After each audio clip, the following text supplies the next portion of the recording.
Assalamualaikum warahmatullahi wabarakatuh. Kami dari kelompok 3 akan menjelaskan tentang keputusan strategis dalam pasar oligopoli. Yang pertama ada konsep dasarnya. Pasar oligopoli merupakan struktur yang ditandai oleh sedikit perusahaan yang saling bersaing dan memiliki kekuatan signifikan terhadap penentuan harga dan output. Kondisi ini membuat setiap keputusan perusahaan tidak dapat dilakukan secara independen karena reaksi pesaing akan mempengaruhi hasil yang diperoleh. Oleh oligopoli utama ini membahas Cournot, Bertrand, dan Strakenberg yang merupakan fondasi analisis keputusan strategis pada pasar dengan interdependensi tinggi. Selain itu, dibahas praktik kolusi dan kartel yang umum terjadi dalam industri oligopolistik modern seperti telekomunikasi dan maskapai. Selanjutnya, ada landasan sosial. Yang pertama ada model Carnot, yaitu setiap perusahaan memiliki reaction function, yaitu keputusan output optimal berdasarkan output pesaing. Keseimbangan Carnot terjadi ketika kedua reaction function saling konsisten. Lalu ada model Bertrand yang menggambarkan perusahaan yang bersaing pada harga, bukan output. Bertrand menghasilkan harga turun hingga sama dengan biaya marginal atau MC, sehingga profitnya menjadi mol. Model ini cocok untuk industri seperti telekomunikasi. Lalu yang terakhir ada model Stackelberg. Stackelberg yang menggabungkan unsur konot namun dengan struktur waktu yang berbeda. Konsep utama adanya leader yang menentukan output lebih dulu, follower menyesuaikan output melalui reaction function.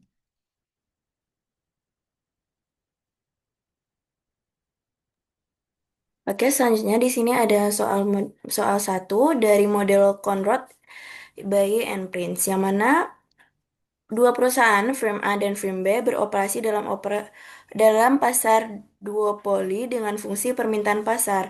Dengan diketahui P sama dengan 120 dikurangi Q dengan Q sama dengan QA plus QB.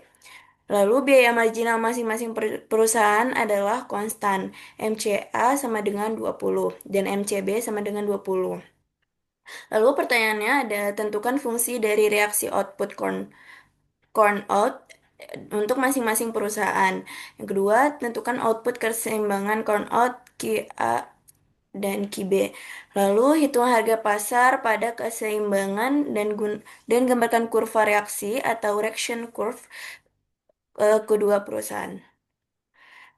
Yang pertama, fungsi reaksi perusahaan, yang mana laba firm A yaitu PA sama dengan P dikurang MCA dibagi QA sama dengan 120 dikurang QA dikurang QB dikurang 20 dibagi QA sama dengan 100 QA dikurang QA dikurang QA. Maka dapat FOC-nya yaitu 2PA dibagi 2PA sama dengan 100 dikurangin 2 QA dikurangin 2 QA sama dengan 0. Maka fungsi reaksi A sama dengan QA sama dengan 100 dikurang QB QB dibagi 2. Dan perusahaan B simetris yaitu boleh next. Ki A sama dengan 100 dikurangi Ki A dibagi 2. Lalu ada titik keseimbangan Conord yang mana substitusi fungsi reaksi B ke A yaitu Ki A sama dengan 100 dikurangi 100 per 100 kurang Ki A per 2. Lalu dibagi 2. Dengan hitungan seperti yang tertera yang mana hasilnya 33,3. Lalu ada harga keseimbangan yang mana total output yaitu Q sama dengan 66,67. Maka harga dari PS sama dengan 120 dikurang 66,67 hasilnya 53,33. Boleh next. Dan terakhir ada reaction curve yaitu Cournot duopoly yang mana grafik ini menunjukkan fungsi reaksi dari dua perusahaan dalam persaingan Cournot di mana masing-masing perusahaan menunjukkan jumlah produksi atau jumlah output yang mana sumbu X yaitu Ki A sama dengan output perusahaan A dan sumbu Y yaitu Ki B output dari perusahaan B. Nah, garis biru dan garis kuning adalah fungsi reaksi masing-masing perusahaan yaitu jumlah output yang terbaik yang dipilih perusahaan sebagai respon terhadap output pesaing.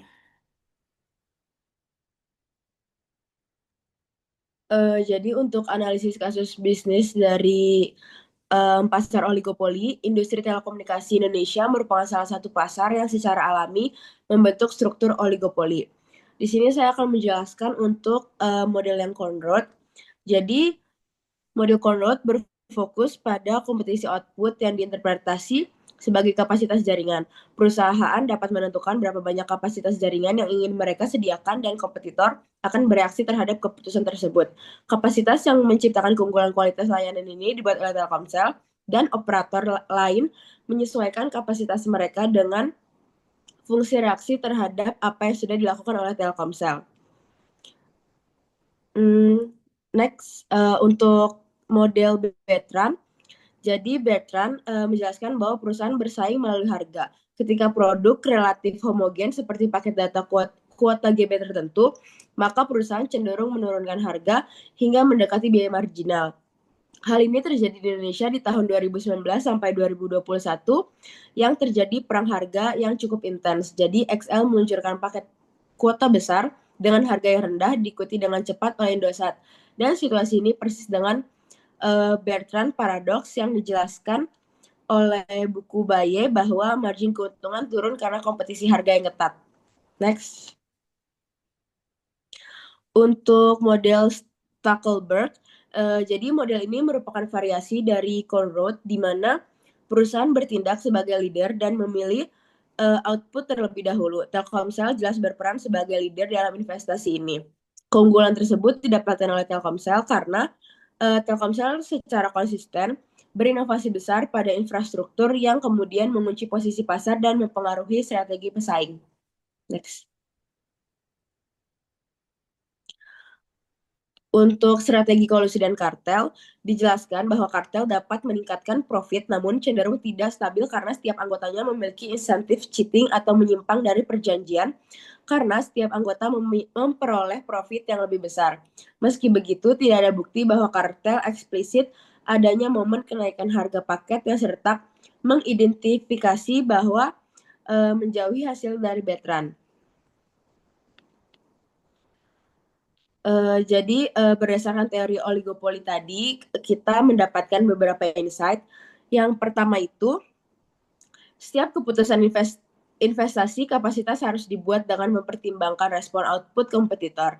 Rekomendasi untuk manajer lakukan simulasi fungsi reaksi kompetitor untuk menghindari investasi berlebihan.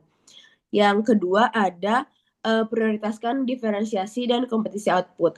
Jadi manajer perlu fokus pada investasi output dan diferensiasi layanan, bukan pada harga murni. Rekomendasinya itu dengan gunakan diferensiasi sebagai strategi untuk memungkinkan penetapan harga di atas biaya marginal. Yang ketiga, keunggulan Stackelberg leader memberikan profit yang lebih tinggi. Rekomendasi untuk operator leader dengan mempertahankan keunggulan melalui investasi masif yang sulit ditiru. Dan yang terakhir adalah meskipun tacit collusion dapat menaikkan profit kolektif, risiko regulasi sangat tinggi. Yang kami rekomendasikan adalah manajer harus menjaga batas regulasi, peningkatan profit harus didorong melalui inovasi layanan dan efisiensi operasional. Jadi kesimpulannya adalah kasus industri telekomunikasi Indonesia menjadi contoh nyata bagaimana teori oligopoli bekerja dalam praktik. Perang harga paket data, persaingan kapasitas jaringan, hingga dominasi Telkomsel dalam investasi infrastruktur memperlihatkan karakteristik Conrad, Bertrand, maupun Stackelberg berjalan secara bersamaan.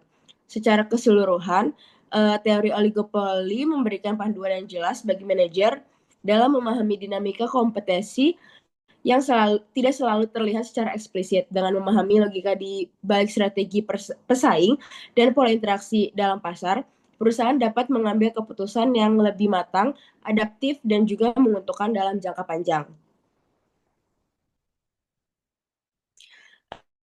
Sekian presentasi kami, kurang lebihnya mohon maaf. Wassalamualaikum warahmatullahi wabarakatuh.